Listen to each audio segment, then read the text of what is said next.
Šejh Ratib Nabuls, jedan veliki učenjak Sirije, pričao nam je priču u kojoj se kaže da se to desilo otprilike prije nekoliko decenija u Damasku. I kaže da jedne prilike jedan je čovjek, alim, imam jedne džamije, usnio jedan san u kojem je vidio poslanika sallallahu alejhi ve sellem. U tom snu Muhammed sallallahu alejhi ve sellem mu je kazao: otiđi do svoga komšije i obavijesti ga da će on sa mnom biti u džennetu. Ovaj čovjek u prvi mah kada se probudio počeo da razmišlja, pa zašto je, kaže, baš on obradovan džennetom, zašto meni nije ništa tako lijepo kazao, pa ja sam efendija, ja sam imam, ja podučavam druge Kur'anu, ja sam stalno na hizmetu i usluzi drugima i tako dalje. Otišao je tom insanu i kazao: slušaj, imam nešto da ti prenesem i kazat ću ti samo pod jednim uvjetom, a to je da me obavijestiš kako si to ti dobro djelo u životu uradio. Kaže: neću ti kazati. Kaže: neću ti prenijeti šta mi je poslanik alejhi selam za tebe kazao, sve dok ti meni ne preneseš svoje djelo koje si učinio u svome životu.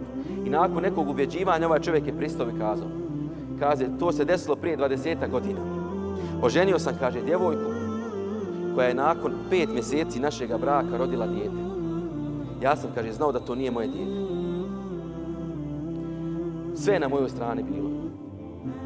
Povrijedila me, činila mi je nepravdu. Nisam znao da je takva. Mogao sam da je osramotim. Porodica je na mojoj strani. Šerijat je na mojoj strani. Zakon je na mojoj strani. Sve je na mojoj strani. Razmišljao sam šta da uradim u tom trenutku.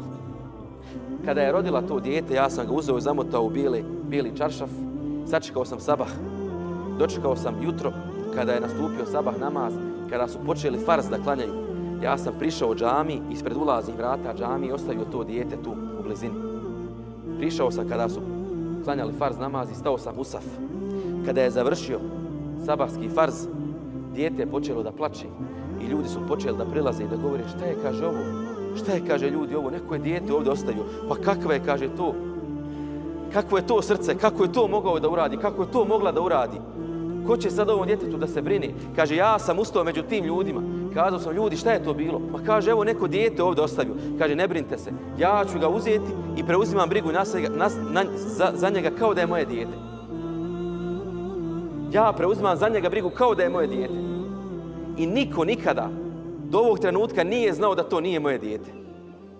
On je odrastao kasnije, postao inženjer, moja se supruga pokajala, vratila se Allahu i bila mi je čestita hanuma, ali nikad nikom ovo nisam ispričao.